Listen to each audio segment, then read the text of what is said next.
এই রেসিপিটি না বানালে বুঝতেই পারতাম না এতটা মজা হয় খেতে। আগে অনেকবার আমি লাউ রান্না করেছি, কিন্তু তার চেয়ে দ্বিগুণ মজা লাগে এইভাবে রান্না করলে। হ্যালো এভরিওয়ান, আসসালামু আলাইকুম। কেমন আছেন সবাই? আশা করছি আল্লাহ তাআলার অশেষ রহমতে সবাই অনেক ভালো আছেন। আমরাও আপনাদের দোয়ায় ও ভালোবাসায় আলহামদুলিল্লাহ অনেক ভালো আছি। আজকের পর্বে তৈরি করে দেখাবো ইলিশ মাছের মাথা দিয়ে লাউয়ের মজাদার একটি রেসিপি। আশা করছি সম্পূর্ণ ভিডিওটি আপনারা দেখবেন। যারা ইউটিউব থেকে ভিডিওটি দেখবেন, নতুন বন্ধু হয়ে থাকলে চ্যানেলটা সাবস্ক্রাইব করে আমার পাশেই থেকে যাবেন। আর যারা ফেসবুক পেজ থেকে ভিডিওটি দেখবেন, পেজটা ফলো দিয়ে যাবেন। রান্নাটা করার পর এতটা মজা হয়েছিল, তাই আপনাদের সাথে আবারও রান্না করে শেয়ার করলাম। সবাই একটি লাইক দিয়ে ভিডিওটি প্রথম থেকে শেষ পর্যন্ত কন্টিনিউ করবেন। এখানে আমি লাউয়ের খোসাগুলো প্রথমে ছাড়িয়ে নিতেছি। লাউয়ের খোসা আমার খুব ভালো করে ছাড়ানো হয়ে গেছে। এখন আমি ছোট ছোট পিস করে লাউগুলোকে কেটে নেব। একদম গোল গোল সাইজ করে পাতলা করে কেটে নিতেছি। পুরোটা লাউ আমি একইভাবে কেটে নেব। লাউগুলো আমার কাটা হয়ে গেছে। এরপর আমি পানি দিয়ে খুব ভালো করে পরিষ্কার করে ধুয়ে নিয়েছি। এখানে মাছের মাথাগুলো পরিষ্কার করে ধুয়ে নিয়েছি। এখন আমি রান্না করব, তো সাথেই থাকুন কিভাবে রান্না করি। লাউগুলোকে ধুয়ে আমি চুলায় বসিয়ে দিয়েছি। সামান্য হলুদের গুঁড়ো দিয়ে প্রথমে সিদ্ধ করে নেব। লাউগুলো আমার সিদ্ধ করা হয়ে গেছে, এখন আমি নামিয়ে নিলাম। এরপর আমি কড়াইতে দিয়ে দিলাম সয়াবিন তেল। তেল গরম হওয়ার পর মাছের মাথাগুলো আমি তেলের উপর দিয়ে দিলাম। হালকা করে আমি ভেজে নেব মাছের মাথাগুলো। একটু হালকা করে ভেজে নেব, বেশি কড়া ভাজবো না।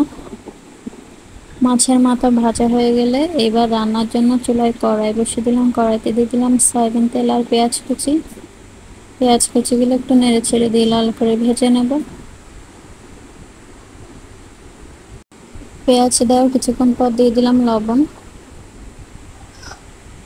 পেঁয়াজগুলো বাদামি রং হওয়ার পর একে একে দিয়ে দিলাম মরিচের গুঁড়ো,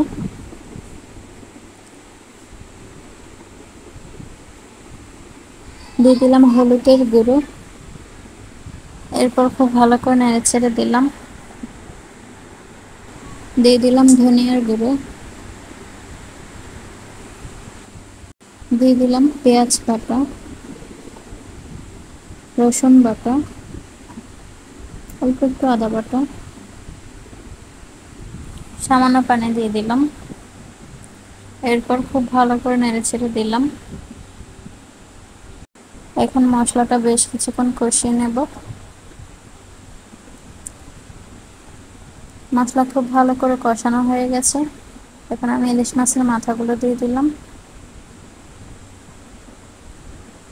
ইলিশ মাছের মাথাগুলো দেওয়ার কিছুক্ষণ পর সিদ্ধ করে রাখা লাউগুলো দিয়ে দিলাম।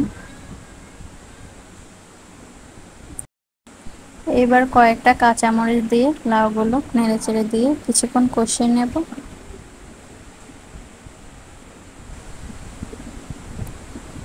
কিছুক্ষণ কষানোর পর রান্নার জন্য সামান্য পানি দিয়ে দেব। বেশি পানি দেব না, লাউ থেকে পানি বের হয়েছে, এই পানিতেই রান্না হয়ে যাবে। এখন আমি খুব ভালো করে নেড়েচেড়ে দিয়ে রান্নাটা করে নেব।